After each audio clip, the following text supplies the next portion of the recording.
Hi, I'm Karen Gonzales, and I'm here to speak on the pro side for Texas law making a third offense for DWI a felony with a required minimum prison term of 2 years.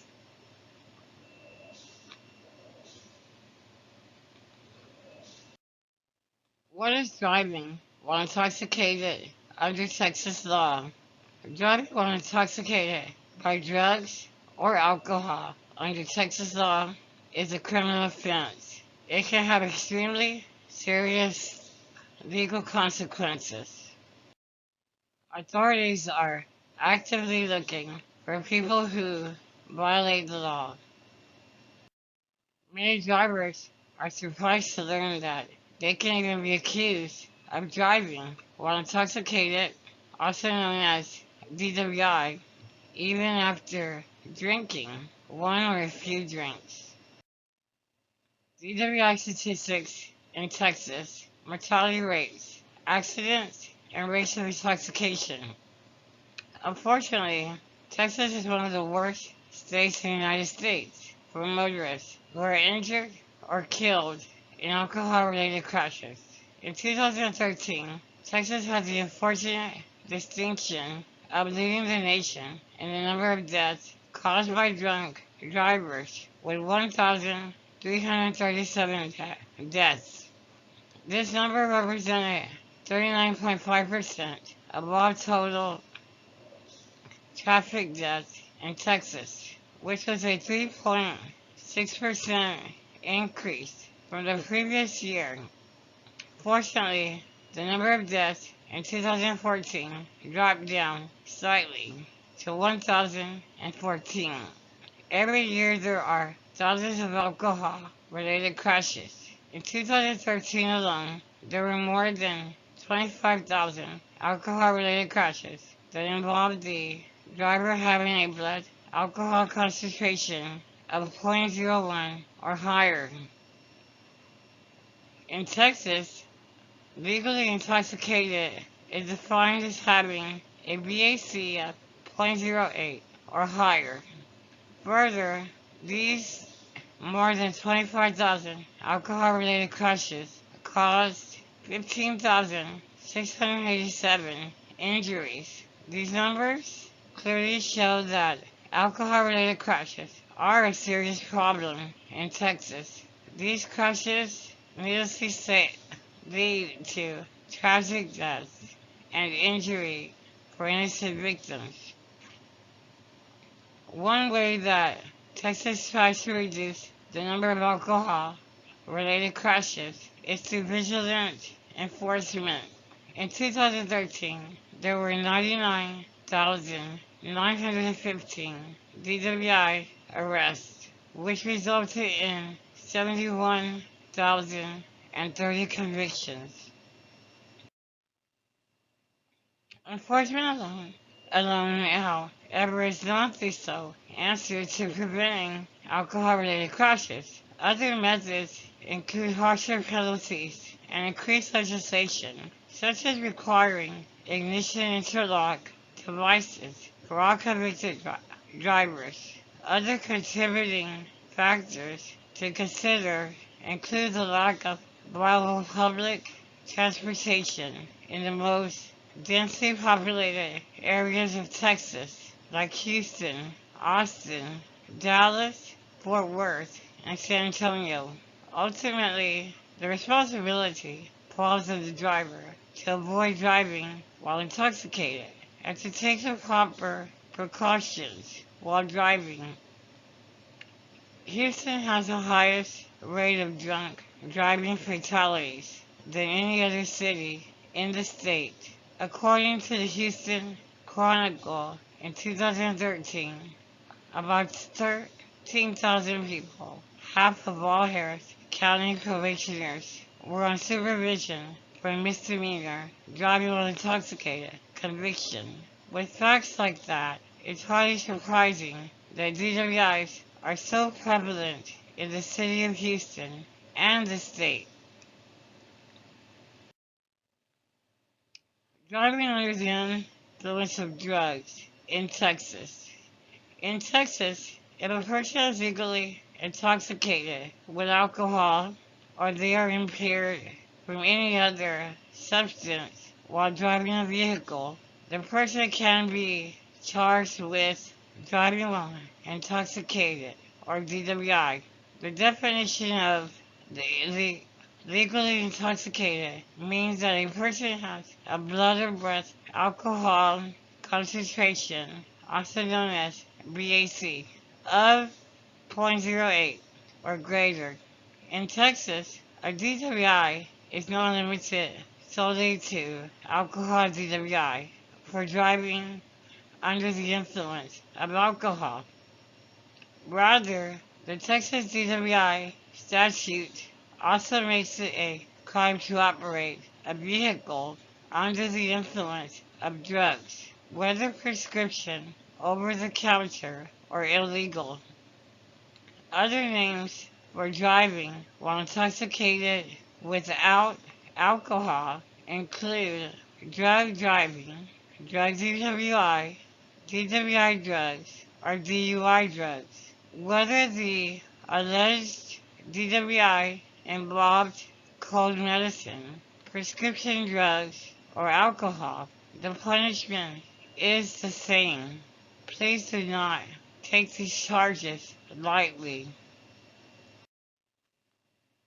And here are the penalties for first, second, and third DWI offenses.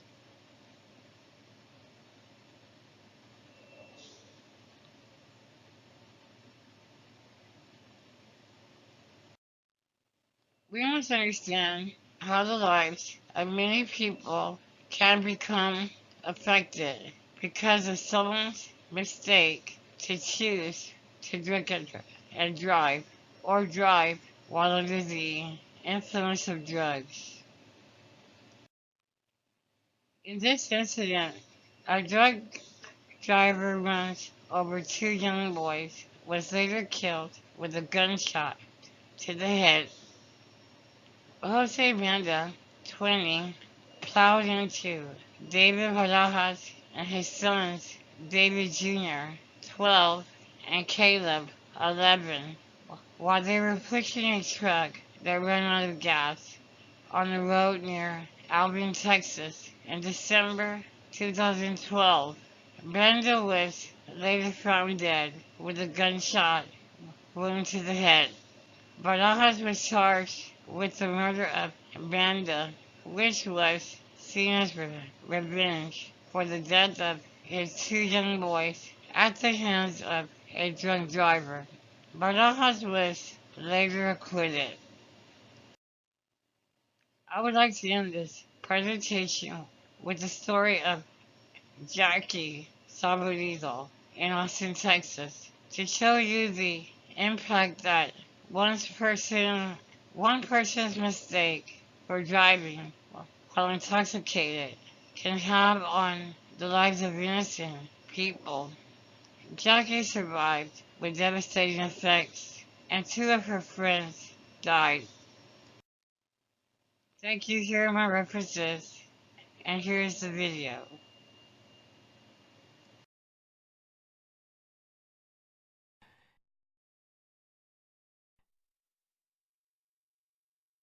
Take a look at this picture.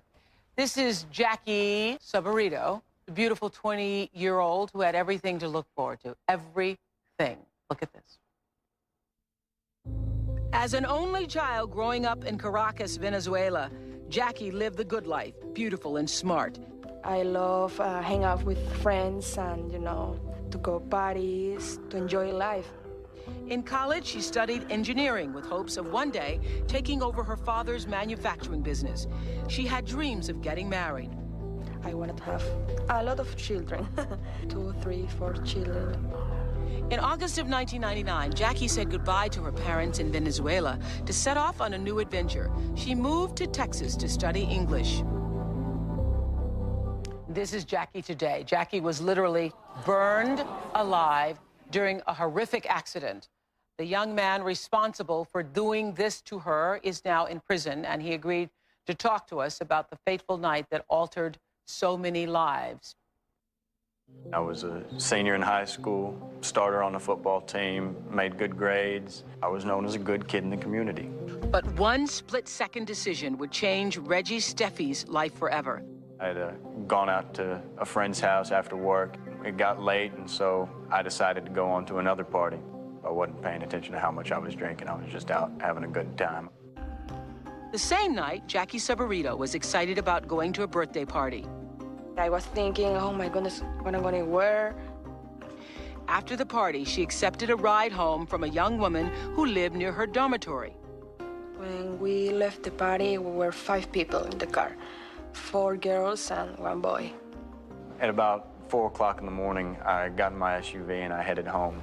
On a 4-lane road just outside of Austin, Reggie's SUV crossed the center line and hit the car Jackie was riding in head-on.